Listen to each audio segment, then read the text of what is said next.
3 minute যদি মন দিয়ে শোনো, তাহলে এই পোয়েটিক্স বইটার অনেক কিছুই জানতে পেরে যাবে। দেখো, পোয়েটিক্স অ্যারিস্টটল লিখেছিলেন। SPA, Socrates, Plato, Aristotle. এই অ্যারিস্টটল পোয়েটিক্স লিখেছেন। এখানে এখানে কোনো গল্প নেই, এখানে বিভিন্ন বিষয়গুলোকে আলোচনা করা হয়েছে। ট্র্যাজেডি কাকে বলে, কমেডি কাকে বলে, এপিক কাকে বলে, মানে বিয়োগান্ত নাটক কি, মিলনান্ত নাটক কি এবং মহাকাব্য কি, এগুলোকে ইনি ব্যাখ্যা করেছেন।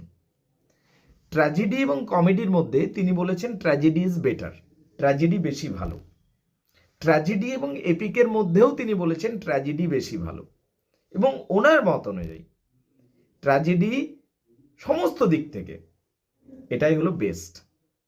এবার ট্র্যাজেডি কাকে বলে সেই নিয়ে তিনি একটা সংজ্ঞা দিয়েছেন। সেই সংজ্ঞাটা তোমরা পারলে মুখস্থ করে নিও এখান থেকে, ঠিক আছে?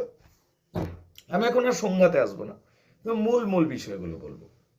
ইনি বলছেন ট্র্যাজেডির 6টা কম্পোনেন্ট পার্ট আছে। কটা? 6টা কম্পোনেন্ট পার্ট আছে। কি কি?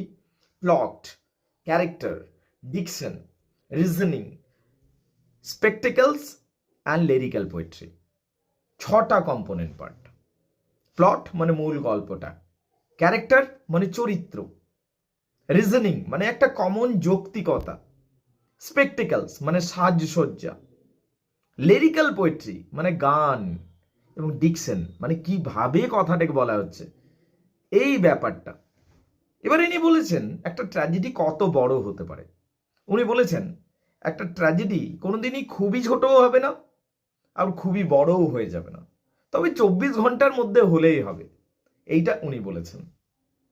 যে 6টা কম্পোনেন্ট পার্টের কথা বলেছেন ট্র্যাজেডিতে থাকা দরকার, plot, character, diction, spectacle, reasoning, lyrical poetry, এগুলোর মধ্যে সবথেকে বেশি গুরুত্বপূর্ণ কোনটা? সবথেকে বেশি গুরুত্বপূর্ণ হলো প্লট, মানে গল্পটা। একটা মুভির ক্ষেত্রেও যদি প্লট জোরালো হয় মুভি হিট হয়ে যায়, তাহলে প্লট হলো আসল। আর সবথেকে কম গুরুত্বপূর্ণ কোনটা? স্পেকটেকলস, মানে সাজসজ্জা, তুমি কি ড্রেস পরলে বা কি পিছনে কি ব্যাকগ্রাউন্ড হলো, এটা সব থেকে কম গুরুত্বপূর্ণ উনি মনে করেছেন। তবে প্লট কয় প্রকার? উনি বলছেন প্লট 2 প্রকার হতে পারে। একটা হচ্ছে সিম্পল প্লট, একটা হচ্ছে কমপ্লেক্স প্লট। সিম্পল প্লট সহজ সরল হয়, আর কমপ্লেক্স প্লটের মধ্যে এলিমেন্ট বা উপাদান বেশি থাকে।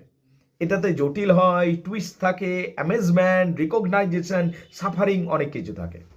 তাই কমপ্লিকেটেড প্লট বা কমপ্লেক্স প্লট বেশি উপভোগ্য।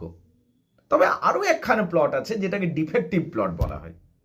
সিম্পল প্লটেই থাকবে কিন্তু অতিরিক্ত বর্ণনার জন্য সেটা অনেক বড় হয়ে যাবে এবং সেটা একটা ডিফেক্টিভ প্লট।